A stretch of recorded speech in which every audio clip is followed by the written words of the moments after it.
Break ನಂತರ Komal with Suvarna girls ವಿಶೇಷ ಕಾರ್ಯಕ್ರಮಕ್ಕೆ ಸ್ವಾಗತ ವೀಕ್ಷಕರೇ. ಇವತ್ತು ನಮ್ಮ ಜೊತೆ ಕೋಮಲ್ ಇದ್ದಾರೆ. ಕೋಮಲ್ ಅವ್ರ ಜೊತೆ ನಾವು ಕೂಡ ಮಾತನಾಡ್ತಾ ಇದ್ದೀವಿ ಸುವರ್ಣ ಗರ್ಲ್ಸ್. ಕೋಮಲ್ ಅವರೇ, ಇವತ್ತು ನೀವು ಒಬ್ಬ ಬ್ಯುಸಿ ನಟ, ಆದರೆ ಒಂದು ಪಕ್ಷ ನೀವು ನಟರಾಗದೆ ಹೋಗಿದ್ರೆ ಏನಾಗ್ತಿದ್ರಿ? ಶಾಸ್ತ್ರದವ್ರು ಹೇಳಿದ್ದು ಕಬ್ಬಿಣದ ವ್ಯಾಪಾರ ಮಾಡ್ತೀರಾ ಅಂತ ಹೇಳಕ್ಕಾಗಲ್ಲ. ಕಬ್ಬಿಣದ ವ್ಯಾಪಾರನೇ ಮಾಡ್ತಿದ್ನ ಏನೋ. ಶಾಸ್ತ್ರ ಎಲ್ಲ ತುಂಬ ನಂಬ್ತೀರಾ?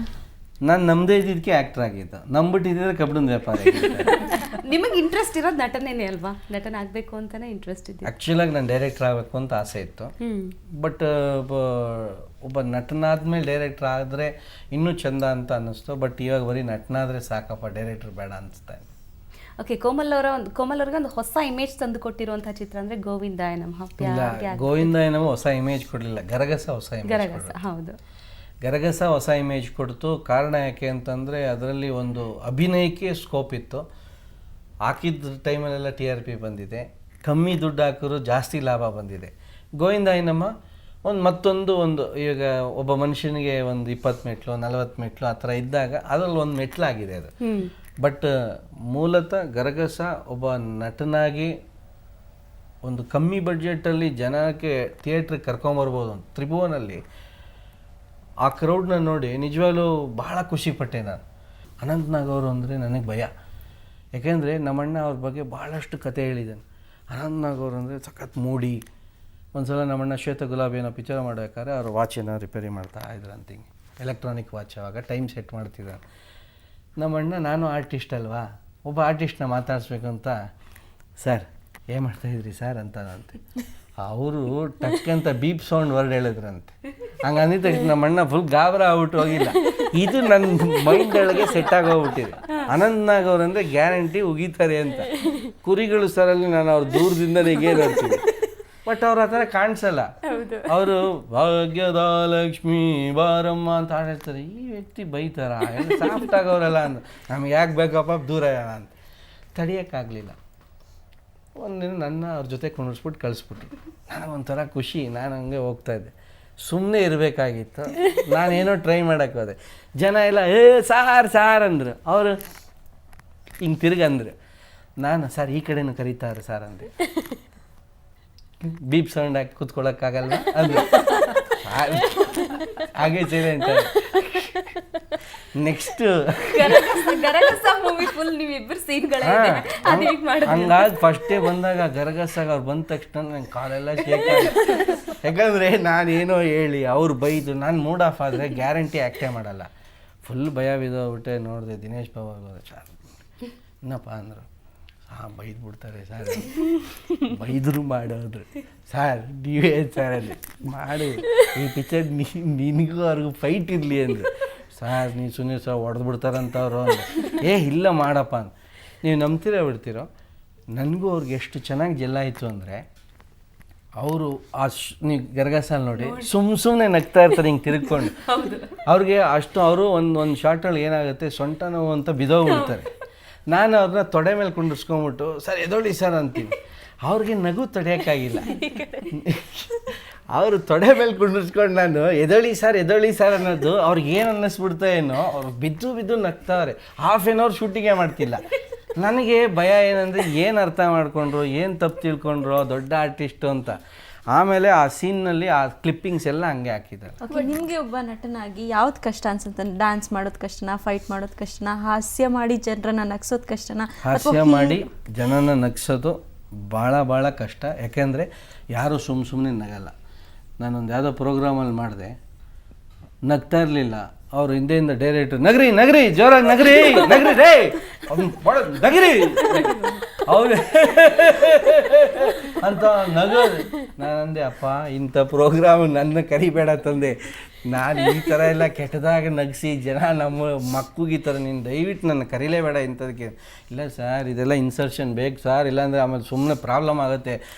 ಅವ್ರ ಜನ ಹೆಂಗೆ ಅಂದರೆ ಅಲ್ಲಿ ಯಾವುದೋ ಒಂದು ಪ್ರೋಗ್ರಾಮ್ ಒಬ್ಬರು ಆರ್ಟಿಸ್ಟು ಕಷ್ಟಪಟ್ಟು ಆ್ಯಕ್ಟ್ ಮಾಡ್ತಾವ್ರೆ, ಯಾರಿಗೂ ನಗು ಬರ್ತಾಯಿಲ್ಲ. ಅದು ಬಂದಿದ್ದ ತಕ್ಷಣ ಇವರು ಓಕೆ ಸೂಪರ್ ಗುರು ಹೋಗಿ ಇದೊಂದು ಇನ್ಸರ್ಷನ್ ತೊಗೊಳ್ಳಿ ಎಲ್ಲರೂ ನಗ್ರಿ ಅಂದರು. ಅವ್ರೆಲ್ಲರೂ ಎಲ್ಲ ಹಿಂಗೆ ಪ್ಯಾನಿಂಗಲ್ಲಿ ನಗ್ತಾ ಇರೋದು. ಒಬ್ಬ ಸುಮ್ಮನೆ ಕೂತಿ ಓಡ್ತಾ ಇದೆ ಕ್ಯಾಮ್ರಾ ನಗಲೇ ಅಂತ ಈ ಥರದವರೆಲ್ಲರೂ ಇದ್ದಾರೆ. ಈ ಈ ಈ ಕಾಮಿಡಿ ಮಾಡೋದಕ್ಕೆ ನಾನು ಅವತ್ತೇ ಡಿಸೈಡ್ ಮಾಡಿದೆ, ಇನ್ನು ಲೈಫಲ್ಲಿ ಯಾರಾದರೂ ನನಗೆ ಕಾಮಿಡಿ ಪ್ರೋಗ್ರಾಮ್ ಮಾಡು ಅಂದರೆ ನಾನು ದೇವರಾಣೆಪ್ಪ ಬರಲ್ಲ.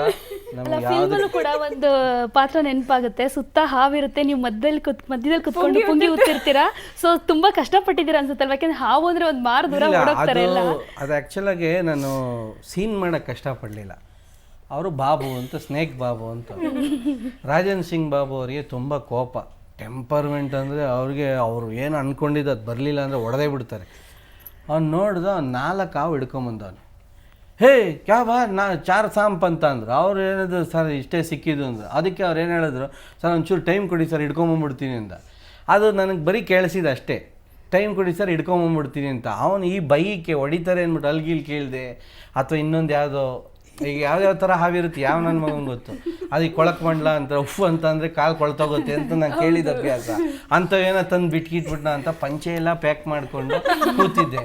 ಯಾರೂ ಬರ್ತಿಲ್ಲ, ಅಷ್ಟೇನು ಡೈರೆಕ್ಟ್ರ್ ಬರಲ್ಲ, ಕ್ಯಾಮ್ರಾಮನ್ ಬರಲ್ಲ. ಗೌರಿ ಶಂಕರ್ ಅವರು ಉದ್ದ ಸ್ಟ್ಯಾಂಡ್ ಹಾಕ್ಬಿಟ್ಟು ಮೇಲೆ ನಿಂತ್ಕೊಂಡು ಹಿಂಗೆ ನಿಂತವ್ರು. ನನ್ನ ಒಬ್ಬನ ಮಾತ್ರ ಏಯ್ ಮಾಡ್ರಿ ಸರಿಗೆ ಅಂತಂತಾರೆ. ಅದು ಹಾವುಗಳು ಒಂದೊಂದೇ ಕಿಟಕಿಲಿ ಬೇರೆ ತಳ್ತಾ ಇರ್ತಾರೆ ಹಿಂಗೆ. ಅದಕ್ಕೆ ಬಂದು ಬೀಳೋದಕ್ಕೆ ಕೋಪ ಬೇರೆ ಬರ್ತಾ ಇರುತ್ತೆ. ಅದು ನೋಸ್ ಡೈವ್ ಆಗುತ್ತೆ. ಅದು ಹಾವುಗಳು ಬಂದು ಹಿಂಗೆ ತಳ್ಳಿದಾಗ ಕಿಟಕಿನ ಅದು ಹೋಗಲ್ವಲ್ಲ, ಪಟ್ಟನ್ ಬೀಳಿದಾಗ ಬುಸ್ ಅನ್ನಂತೆ. ಅದು ಬುಸ್ ಅಂದಾಗ ನನಗೇನಂದರೆ ಮೈಯೊಳಗೆ ಒಂಥರ ಸ್ಕೇಲೆಲ್ಲ ಹೋಗ್ತಾ ಇದ್ರೆ ಒಂಥರ ಆಗಲ್ಲ. ಅದಕ್ಕೆ ಕಷ್ಟಪಡಬೇಕು. ಬಟ್ ಅಪ್ಕಮಿಂಗ್ ಡೇಸು ಇವಾಗ ಅಂದಿದ್ರೆ ಅದೆಲ್ಲ ಆಗಲ್ಲ ರೀ ಅಂತ ಅನ್ಬೋದು. ಆವಾಗ ಆಗಲ್ಲ ರೀ ಅಂದರೆ ಅವ್ನು ಮಕ್ಕಳು ಓಡ್ಸ್ರಿ ಅದು ಆಚೆ ಅಂದಿರೋದು. ಸೊ ಸಾಕಷ್ಟು ನಗಿಸ್ಬಿಟ್ಟಿದ್ದೀರಾ ನನಗಂತೂ ಇಲ್ಲೆಲ್ಲ ನೋವು ಬರ್ತಾ ಇದೆ, ನಗಡಿ. ಯಾರು ಆ ಕಡೆಯಿಂದ ಹೇಳಿಲ್ಲ ತಾನೆ ನಗರಿ ಅಂತ. ಖಂಡಿತ ಇಲ್ಲ. ಈ ಗಿಫ್ಟ್ ನಿಮ್ಗಾಗಿ ಪಾನ್ ಬೀಡ ಇದ್ದಂಗಿದೆ. ಪಾನ್ ಬೀಡನೇ ಇದೆ ಇದು. ಇವಾಗ ತಿನ್ನಲ್ಲ ಇದನ್ನ, ಪ್ರಾಮಿಸ್ ಬಿಟ್ಬಿಟ್ಟಿದ್ದೀನಿ ಇವಾಗ ತಿನ್ನೋದು. ಮುಂಚೆ ತಿಂತಿದ್ದೆ. ಕ್ಯಾಶಿಲ್ ಬಿಟ್ರಾ?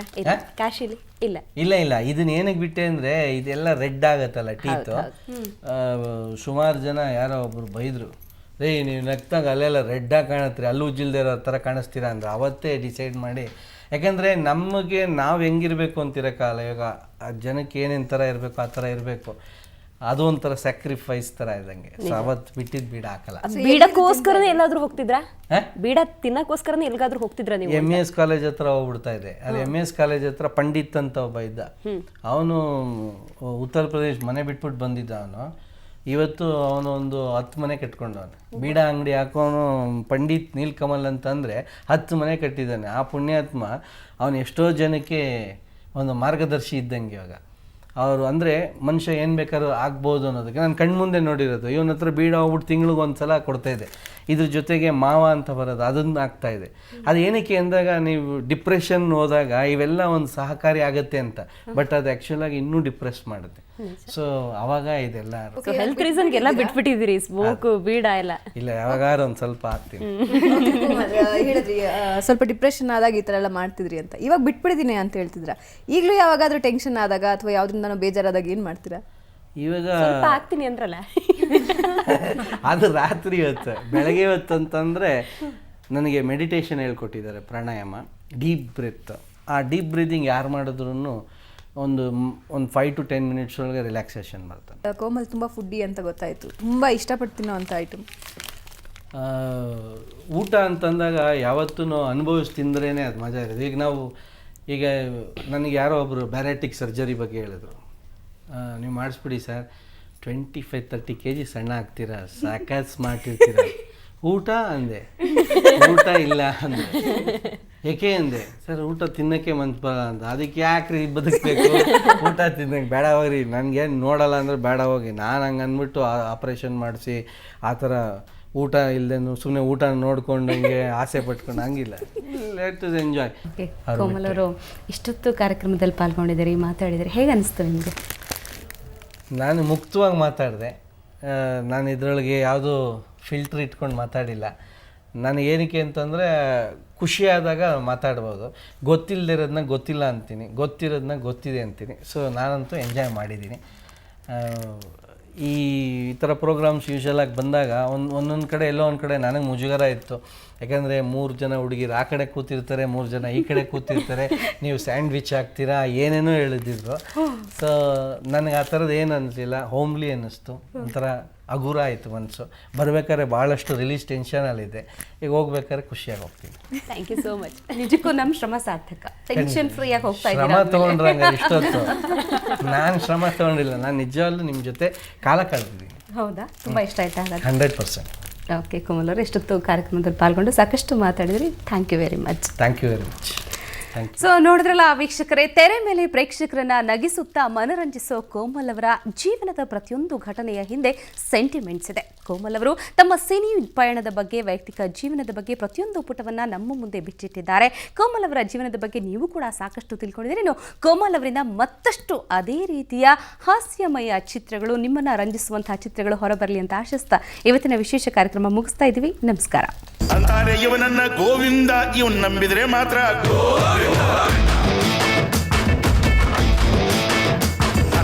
ಏರಿಯಾನೇ ಹಾಳಾಗಿದ್ದು ಇವನಿಂದ, ಇವನ್ ಕಾಲಿಟ್ಟಲ್ಲೆಲ್ಲ